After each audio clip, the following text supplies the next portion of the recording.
Banyak orang tertarik tentang isu akhir zaman. Setiap tahunnya manusia selalu memprediksi atau mencari opini dari orang yang dianggap punya kemampuan untuk menerawang ke masa depan. Ada banyak peristiwa peperangan, bencana alam, pandemi virus, dan krisis ekonomi yang selalu dikaitkan dengan isu akhir zaman.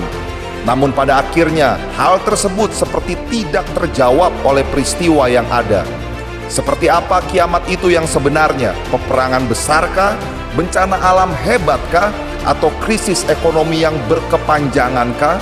Bagaimana seharusnya orang percaya meresponi isu akhir zaman? Semua akan terjawab di dalam Ruang Tyrannus, The Room of Revivalists and Reformers. Selamat datang di dalam Ruang Tyrannus, The Room of Revivalists and Reformers. Pada episode kali ini kita akan membahas mengenai materai-materai Allah yang tertulis di dalam Wahyu pasal 6. Di sana ada kuda putih, di sana juga ada kuda merah yang seringkali ini menjadi topik pembahasan yang cukup menarik di dalam seminar-seminar akhir zaman. Nah, kita ingin mengetahui bersama apa sudut pandang firman Tuhan mengenai materai-materai Allah yang dibuka di dalam Wahyu pasal 6. Tentunya kita akan bertanya secara langsung kepada narasumber tetap kita, yaitu Pastor Stephen Agustinus. Selamat datang Pastor Stephen. Terima kasih, Lydia.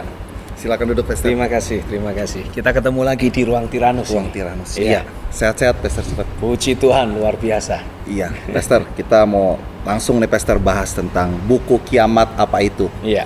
Nah, di dalam buku ini Pastor Stephen ada menulis tentang materai-materai Allah dari kitab Wahyu pasal 6, betul ya Pastor ya? Yeah. Nah, di situ ada pembahasan mengenai kuda putih Pastor Stephen. Yeah. Nah, kuda putih ini seringkali di seminar akhir zaman banyak penafsirannya. Ada yang berkata ini mengenai penginjil di awal-awal. Gitu masuk mereka yang membuka jalan atas satu kota dan masyarakat untuk menerima kebenaran firman Tuhan. Nah, tapi Pastor Stephen justru menuliskan bahwa itu adalah sesuatu yang menyesatkan, kuda putih dalam Wahyu pasal 6. Nah, itu bagaimana Pastor maksudnya? Iya, kalau kita merujuk kepada apa yang dituliskan di dalam kitab Wahyu pasal yang ke-6 tentang meterai yang pertama yang dibuka, ada kuda putih yang keluar, lalu kemudian meterai selanjutnya ada beberapa jenis kuda yang lain. Kita mau tidak mau harus memperhatikan apa yang ditulis di sana. Alkitab menegaskan ini kuda putih yang ditunggangi oleh seseorang yang membawa anak panah. Dan kembali ayat firman harus menjelaskan ayat firman yang lain. Iya, jadi nggak boleh penafsiran lepas sendiri gitu ya Pastor?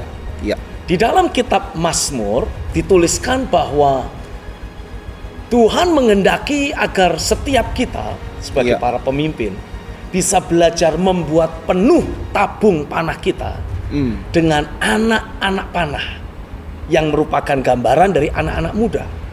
Iya. Dan dengan kita membuat penuh tabung panah kita dengan anak-anak panah yang akan dilepaskan dengan sebagai anak panah kemenangan di tangan seorang pahlawan. Dituliskan di ayat selanjutnya, kita siap untuk menghadang musuh atau menantang musuh di pintu gerbang. Iya. Semua ayat yang berbicara dalam kitab Mazmur tentang membuat penuh tabung panah, anak panah kemenangan di tangan pahlawan, bersama dengan anak-anak menghadang atau menantang musuh di pintu gerbang. Ini semua adalah manifestasi dari pelayanan pembapaan. Dikaitkan dengan kitab Wahyu pasal yang ke-6 tentang meterai yang dibuka.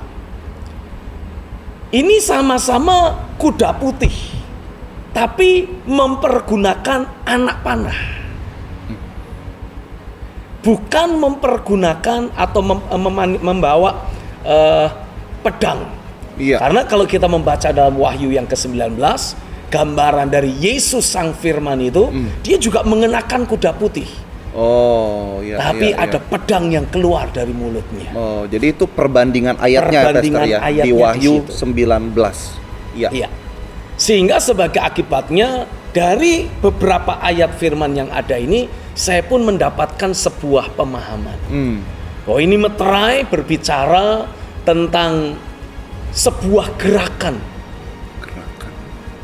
yang selama ini mungkin sudah mulai ada, yaitu gerakan pelayanan pembapaan. Oh. Tapi seringkali gerakan pelayanan pembapaan ini dikacaukan oleh musuh. Sehingga menjadi sebuah counterfeit atau istilahnya apa? Gerakan imitasi. Karena kalau kita perhatikan selama sekian waktu lamanya, prinsip pembapaan memang ada di Alkitab. Tapi prinsip pembapaan tersebut selama ini sudah dikacaukan oleh musuh. Kita mendapati ada banyak pemimpin-pemimpin yang karena satu dan lain hal memanipulasi jemaatnya. Pemimpin-pemimpin yang karena satu dan lain hal memanfaatkan keistimewaan yang diberikan oleh anak-anak rohaninya, pakai tanda kutip, dan kemudian memanipulasi mereka untuk kepentingannya sendiri.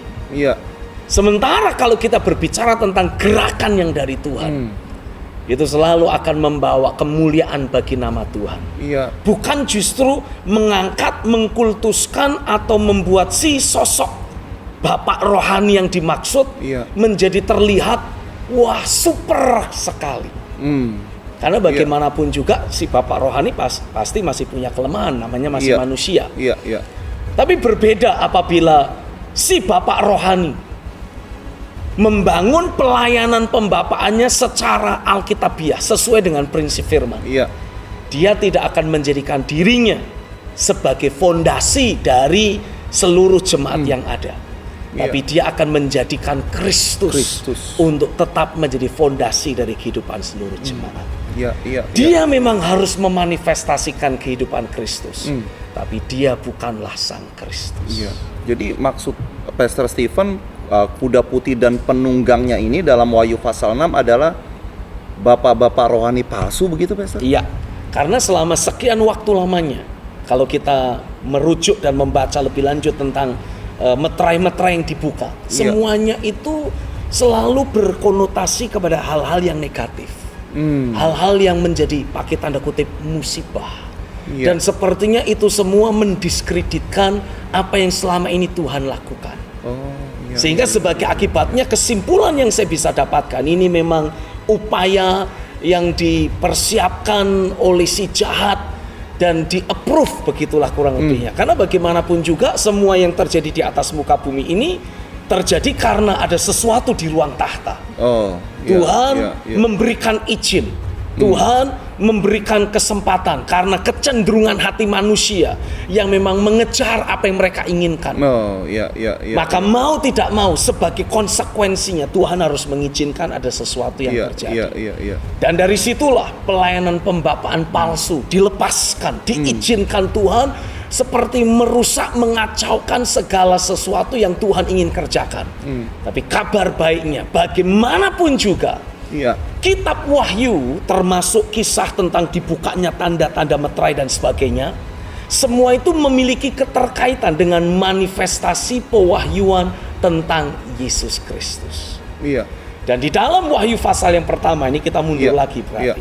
Di sana ditegaskan pewahyuan tentang Yesus Kristus yang sudah bangkit dari antara orang mati, yang dihadirkan, diwahyukan kepada Rasul Yohanes di Pulau Patmos, yang kemudian akan membawa pengaruh dalam kehidupan gereja-gereja dalam Wahyu pasal 2 dan Wahyu pasal yang ketiga. Yesus menyatakan diri dengan berkata, "Aku adalah yang awal dan yang akhir dan yang hidup." Lalu dijelaskan di ayat-ayat sebelumnya bagaimana rupa dan penampakannya. Ketika Rasul Yohanes masih hidup bersama-sama dengan Yesus sebelum disalibkan, Rasul Yohanes bahkan bisa menidurkan kepalanya di bahu Yesus.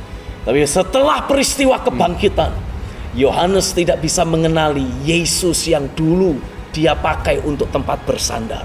Karena Alkitab mengatakan matanya menyala-nyala, kakinya seperti tembaga yang digosok mengkilap. Dari mulutnya keluar sebilah pedang tajam bermata dua. Suaranya bagi guru, sangat-sangat membuat orang gemetar, ketakutan. karena kedahsyatan yang termanifestasi. Dan dia berkata, aku adalah yang awal, yang akhir, dan yang hidup. Iya. Dia adalah permulaan dari iman kita. Dan dia yang terus menyertai perjalanan iman kita sampai akhir, akan memastikan, terlepas dari berbagai macam upaya iblis untuk menyerongkan kehidupan banyak orang, membunuh banyak manusia, dia tetap menjadi yang awal dan yang akhir. Dan sekaligus dia juga adalah yang hidup. Lalu di dalam kitab Wahyu pasal yang pertama itu dimanifestasikan sebuah pewahyuan yang lebih tajam lagi. Dia berkata, lihat, aku pernah mati, tapi aku hidup lagi untuk selama-lamanya. Dan di tanganku, kata Tuhan, aku memegang segala kunci maut dan kunci kerajaan maut. Apa sih yang dimaksud dengan kunci maut? Setiap kali maut ingin merenggut nyawa seseorang, maut harus minta izin kepada Yesus dulu. Kenapa? Karena dia yang memegang kunci. Yesus yang memegang kunci maut. Jadi sebelum maut masuk ke dalam hidup manusia dan mengambil nyawanya, dia harus buka hidup orang itu dengan kunci maut. Sebelum kematian dan kebangkitan Tuhan, maut bisa melakukan apa saja yang dia mau lakukan.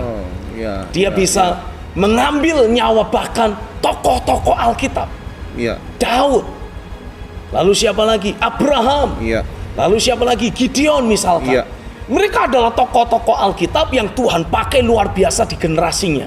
Tapi sampai usia tertentu, mereka harus mengalami kematian. Walaupun memang ada tokoh Alkitab yang tidak mengalami kematian, seperti misalkan Henokh. Alkitab menceritakan karena Henokh hidup bergaul dengan Allah. Sedemikian rupa kehidupan ilahi mempengaruhi hidupnya. Maut tidak berkuasa atasnya. Lalu Elia dituliskan dalam 1 Raja-Raja 17 ayat yang pertama. Elia dituliskan walaupun secara lahiriah sedang ada di hadapan Raja Ahab. Tapi pada saat yang sama Elia berkata, aku berdiri di hadapan Allah yang aku layani. Jadi manusia rohnya itu sedang ada di ruang tahta melayani Tuhan. Elia juga tidak mengalami kematian. Elia dibawa naik dengan kereta berapi, tidak mengalami kematian. Nah, saya meyakini setelah kebangkitan Kristus dari antara orang mati, maut dikalahkan, iblis ditaklukkan, dosa dihancurkan. Maka setiap kali maut mau mendekati seseorang, dia harus minta izin dulu. Dia tidak bisa begitu saja ambil nyawa manusia. Dan lebih daripada itu, Alkitab juga menegaskan kunci kerajaan maut ada di tangan Yesus. Jadi kerajaan kematian yang dulu rajanya adalah sang maut, itu sudah kehilangan rajanya karena maut sudah dikalahkan. Dan sebagaimana hukum dalam kerajaan-kerajaan yang ada, kalau sang raja dikalahkan, yang mengalahkan sang raja menjadi raja di kerajaan tersebut. Jadi Yesus juga menjadi raja di kerajaan maut, bukan hanya raja di sorga. Yesus juga menjadi raja di kerajaan maut. Karena maut sudah dikalahkan, kerajaan maut juga sudah ditaklukkan. Yesuslah yang menaklukkannya. Karenanya kalau kita bicara tentang akhir zaman, mau bicara meterai ini, meterai itu, kuda ini, kuda itu, bahkan mungkin cawan murka Allah. Satu hal yang saya mau semua kita belajar pahami, maut tidak akan pernah bisa mendekatimu kalau Tuhan melihat tugasmu belum selesai. Karenanya saya mau semua kita ayo belajar bangun dimensi pengenalan akan Tuhan, tentang keberadaan Kristus yang sudah bangkit dari antara orang mati. Sehingga selama engkau berjalan di atas muka bumi ini, engkau tidak akan pernah dipermainkan oleh si jahat. Engkau tidak akan pernah bisa dikalahkan oleh ular tua itu. Engkau tidak akan pernah takluk kepada bahkan naga merah padam besar dan apapun itu. Karena Kristus sang Raja sudah berkuasa baik di sorga, di bumi, bahkan di bawah bumi, di alam kematian sekalipun. Yesus tetap berkuasa. Karenanya saya berdoa biarlah dimensi pewahyuan dan pengenalan akan Tuhan tentang keberadaan Yesus yang sudah mati dan bangkit kembali dihadirkan oleh Roh Kudus masuk dalam hidupmu, sehingga keberadaanmu tidak akan pernah sama lagi. Tidak pada tempatnya engkau ragu ataupun takut tentang hari-hari dalam kehidupanmu. Tidak boleh ada lagi ketakutan terhadap maut, karena maut sudah dikalahkan Amin. di dalam nama Ya. Yesus. Terjadilah Yes. atasmu. Amin. Haleluya. Amin. Haleluya. Pastor, termasuk ketika kita harus menerima materai yang kuda berwarna merah. Ya. Itu berbicara, Pastor Stephen menuliskan organisasi tersembunyi gitu, Pastor. Ya. Nah, itu termasuk waktu di keadaan itukah kita akan mengalahkan maut? Pasti. Karena kalau kita mencoba melihat apa yang Tuhan rancangkan, Iya. ada orang-orang tertentu yang sudah mengalami, dikuasai, dan mungkin istilahnya dicetak oleh si jahat sendiri untuk memiliki posisi-posisi penting dan kemudian merancangkan hal-hal buruk terhadap umat manusia. Kegoncangan Kegoncangan ya, dengan Pastor. keputusan-keputusan Iya. yang mereka buat. Peperangan itu bukan terjadi begitu saja. Ada orang yang membuat keputusan. Iya. Dan bahkan ada orang yang memang sengaja merancang, merencanakan terjadinya peperangan. Iya. Bencana alam Iya. juga seringkali terjadi disebabkan karena upaya-upaya manusia yang didrive oleh keserakahannya. Iya. Sehingga dia menghalalkan segala cara, tidak lagi peduli dengan apa yang akan terjadi di generasi di bawahnya. Iya. Pokoknya semua yang bisa dijadikan duit, dia jadiin duit semuanya. Iya. Hanya Iya. untuk memperkaya diri, keserakahan, Iya. ketamakan. Iya. Jadi hampir bisa dikatakan semua hal negatif yang terjadi di atas muka bumi selalu memiliki keterkaitan erat dengan keputusan-keputusan dari orang-orang tertentu yang memiliki pengaruh, punya kekuasaan, punya Iya. jabatan. Iya, iya. Tapi di atas semuanya itu, gereja Tuhan bisa memainkan peranannya sebagai pendoa syafaat. Oh, iya. Sehingga iya. walaupun selalu Yes. ada orang-orang yang punya niat jahat, tapi lewat doa-doa dari gereja Tuhan, ada intervensi ilahi Iya. yang Tuhan lakukan masuk minimal dalam kehidupan dari gereja Tuhan. Iya. Tapi kan walaupun ini hanyalah pakai tanda kutip khusus di dalam kehidupan gereja Tuhan, Iya. tapi kan individu, setiap orang percaya, individu dari gereja Tuhan itu punya orang-orang lain, punya kerabat, punya saudara, punya teman yang merupakan bagian dari keluarganya. Iya. Sehingga ketika gereja bersyafaat, bukan hanya gereja itu yang dijagai oleh Tuhan, Iya. tapi orang-orang yang mereka cintai, orang-orang yang menjadi kerabat, orang-orang dekat mereka juga ikut dilindungi karena doa-doa yang ada. Oh, iya, iya. Jadi memang doa itu akan memainkan peranan penting kan, Pastor? Oh iya. Di akhir zaman ini. Betul. Selama sekian waktu lamanya doa hanya dipakai oleh orang-orang Kristen, orang-orang percaya hanya untuk menyampaikan daftar list kebutuhan mereka kepada Tuhan. Waktunya sudah tiba. Gereja Tuhan, setiap jemaat dan orang percaya termasuk hamba-hamba Tuhan tidak lagi pusing dengan daftar list kebutuhan Oh, yang mereka iya, punya. iya. Karena Alkitab jelas menegaskan kalau kita mengejar realita kerajaan sorga, mengutamakan kepentingan kerajaan sorga lebih dari apapun juga, Tuhan mengatakan semua yang dicari oleh bangsa-bangsa iya, iya. akan ditambahkan kepada setiap orang-orang percaya, Iya. sehingga mereka tidak perlu berkekurangan. Iya. Jadi ada hal-hal yang sudah tidak perlu kita doakan lagi. Oh, Karena iya, Tuhan iya, sudah iya. berjanji, Dia akan menggenapinya. Dan Tuhan tidak perlu diinget-ingetin dengan janjinya. Iya, Tuhan iya, tidak iya. pernah lupa. Iya, Ya. Walaupun banyak yang harus Dia urus, tapi Dia tidak pernah lupa dengan Iya, iya. kebutuhan kita sebagai umat pilihannya, Iya, sebagai iya. anak-anak yang dicintainya. Iya. Lalu apa gunanya kuasa doa? Kita berdoa, kita bersyafaat, menarik turun kedaulatan Tuhan untuk kembali berlaku dalam dunia kita ini. Oh, Karena iya. sejak Tuhan menjadikan manusia, ya, ketika Tuhan merancang manusia, Tuhan berfirman dalam kitab Kejadian Iya. pasal yang pertama, baiklah kita menjadikan manusia menurut rupa dan gambar kita supaya mereka berkuasa. Iya. Jadi kekuasaan atas seluruh ciptaan Tuhan percayakan kepada manusia. Nah, permasalahannya ini sudah ada banyak manusia yang dikuasai oleh iblis, dikuasai oleh dosa, Iya. sehingga niat dan rancangan yang mereka punya Jahat. selalu membuahkan kejahatan, sehingga dunia terus mengalami degradasi. Alam ini mengalami kehancuran karena keputusan-keputusan yang dibuat oleh manusia. Iya. Tapi puji Tuhan, haleluya, Tuhan juga punya gerejanya Oh, iya. yang sedang terus mengalami pekerjaan firman dan roh, dibangun sesuai dengan pola ilahi. Untuk apa? Merealisasikan, mewujudkan agenda Tuhan di atas Iya, muka bumi iya, ini. iya, iya. Dan saya meyakini di dalam gereja itu sendiri, dalam setiap individu jemaat, ada begitu banyak potensi yang Tuhan sudah beri, Iya. yang sanggup, yang bisa kita pakai untuk membawa pemulihan atas segala sesuatu. Tapi kembali, namanya manusia tetap ada keterbatasan. Iya. Disinilah peranan doa mengambil doa di situ ya, Pastor. peranan doa mengambil posisi dan fungsinya secara maksimal. Apa-apa yang memang terbatas tidak bisa dikerjakan oleh manusia atau jemaat gereja Tuhan harus mulai membawanya di dalam doa. Dan lewat doa kita sedang mengembalikan kuasa dan otoritas atas dunia kita kembali kepada Tuhan, sehingga Tuhan punya hak legal untuk melakukan intervensi ilahi dan melakukan pembenahan di atas muka bumi ini, minimal dalam dunia kita dan orang-orang yang terhubung dengan kita. Dan saya meyakini apa yang dinubuatkan, apa yang dituliskan dalam kitab Kejadian pasal yang pertama, ayat yang pertama akan mulai terjadi. Di tengah kekacauan yang sedang ada di atas muka bumi ini, sementara kegelapan menutupi bangsa-bangsa, Tuhan akan bergerak lewat Roh Kudus-Nya. Dan ketika Roh Kudus bergerak, apa yang dia naungi? Gerejanya. Dari dalam gereja Tuhan akan keluar firman.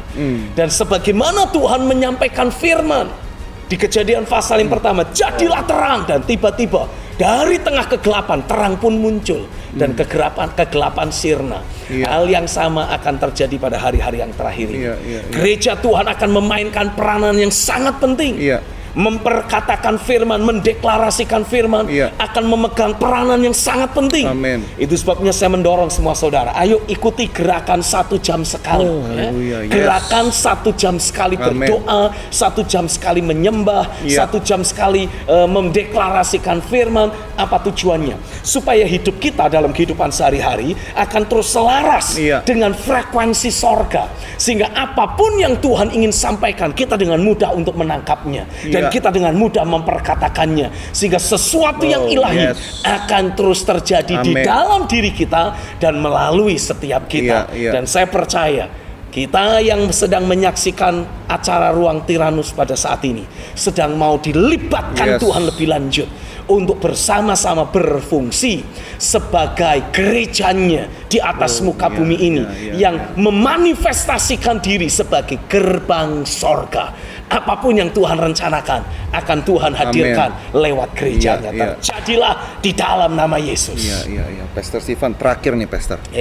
Mungkinkah Pastor, kuasa doa itu akan kita alami seperti halnya ketika Elia berdoa? Jadi waktu Elia berdoa, Pastor, dia yang menentukan apa yang harusnya terjadi di atas muka bumi ini. Mungkinkah gereja Tuhan akan mencapai kuasa doa yang sama?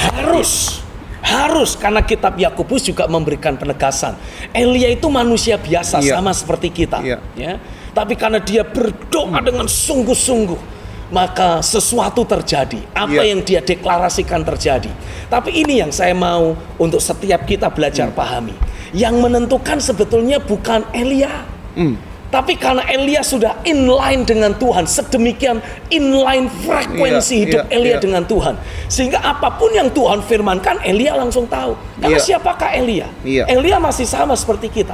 Tapi pada waktu Elia jadi inline dengan Tuhan, makanya apa yang Tuhan sampaikan dia dengar, dia ngomong, dia bisa bersyafaat, menyelaraskan dirinya dengan Tuhan dan meminta untuk Tuhan mencurahkan hujan setelah sekian tahun lamanya tidak ada hujan.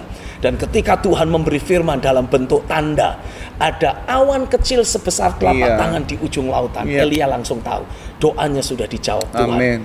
Karenanya saya mendorong semua saudara, ayo pastikan saudara mengikuti gerakan 1 jam sekali. Kalau saudara bertanya apa sih itu, cari saja di YouTube tema gerakan 1 jam sekali, dan saudara akan bisa mendapatkan penjelasan yang detail di sana. Tapi dengan kita mempraktekkan gerakan 1 jam sekali ini, kita akan mendapati frekuensi hidup kita makin diselaraskan dengan frekuensi sorga, sehingga apapun yang Tuhan ingin ucapkan, kita akan bisa dengar. Apapun yang Tuhan ingin lakukan, kita bisa pahami, dan kita bisa selaras, partnership bersama dengan Tuhan. Dan ketika Tuhan memang menghendaki untuk ada sesuatu yang terjadi lewat doa-doa dan syafaat kita, Tuhan bisa langsung memberi kode, ayo doa syafaat untuk hal ini. Sebagaimana Elia Ya, setelah selesai menyembelih semua nabi-nabi Baal, Iya. dia pun naik ke atas gunung untuk berdoa, untuk bersyafaat. Dan ketika Elia berdoa, Elia bersyafaat, sesuatu terjadi. Amin. Tuhan menjawab dan memberikan tanda. Ada awan sebesar telapak tangan yang muncul di seberang lautan. Dan dari situ Elia tahu dengan pasti, kemenangan besar, hujan lebat akan segera dicurahkan. Ketika kita selaras dengan frekuensi sorga, Tuhan bisa dengan mudah memberi arahan kepada kita. Doa, syafaat untuk A, untuk B, untuk kondisi ini, untuk kondisi itu. Dan ketika kita bersyafaat, Tuhan akan ikut campur tangan. Alam pun harus taat pada kedaulatan kuasa Tuhan. Dan saya percaya sekali lagi, lewat gereja Tuhan, kita akan bisa menata ulang kondisi keadaan alam yang ada di semesta kita ini. Karena Alkitab jelas menegaskan dengan sangat rindu seluruh makhluk, termasuk alam semesta ini, menantikan masa anak-anak Allah dinyatakan. Ini anak-anak Allah yang inline ya, Pastor. Inline dengan agenda kerajaan sorga. Karena saya mau tegaskan, ini saatnya kita tidak membuang-buang waktu kita. Selaraskan diri kita dengan frekuensi sorga. Dan kau akan menikmati kedaulatan Tuhan akan bermanifestasi lewat hidup dan keberadaanmu. Gereja Tuhan, bersiaplah. Engkau memegang peranan penting di hari-hari yang terakhir ini. Haleluya. Baik, Pastor Stephen, terima kasih buat kehadirannya. Saya sangat dibangun. Saya yakin pemirsa juga sangat dibangun oleh penjelasan yang Pastor Stephen sampaikan kepada kita semua. Terima kasih banyak, Pastor, buat kehadirannya. Tuhan memberkati. I love you, church. Saya percaya apa yang Pastor Stephen jelaskan kepada kita semua itu membuang setiap roh ketakutan yang selama ini mencengkram hati orang percaya ketika berbicara tentang akhir zaman atau kiamat. Oleh karena itu, saya mengajak kita semua atau mendorong kita semua untuk bisa memiliki buku Kiamat Apa Itu. Karena saya percaya ketika saudara membacanya berulang-ulang, maka saudara akan beroleh pemahaman yang utuh. Jadi tiap kali berbicara mengenai kiamat atau akhir zaman, yang muncul di hati saudara bukan lagi ketakutan, tetapi roh keberanian dan iman percaya dan antusias semangat yang tinggi bahwa inilah waktunya orang-orang benar dinyatakan atas negeri dan pemerintahan kerajaan sorga bisa hadir kembali di atas muka bumi ini. Tapi bagi saudara yang telah memiliki buku ini, namun saudara mengingat ada rekan pelayanan atau sanak saudara ataupun kerabat siapapun yang saudara rasa memerlukan pemahaman mengenai kebenaran tentang akhir zaman, maka saudara bisa memperoleh buku ini kembali dengan cara saudara bisa menghubungi nomor di bawah ini. Dan kabar baiknya, 10 penelpon pertama akan mendapatkan full episode kali ini dan juga mendapatkan kumpulan doa, deklarasi dan nubuatan dari Pastor Stephen Agustinus yang pastinya itu akan memperlengkapi kehidupan Anda. Dengan saya Gideon, sampai jumpa kembali di dalam Ruang Tyrannus, The Room of Revivalists and Reformers.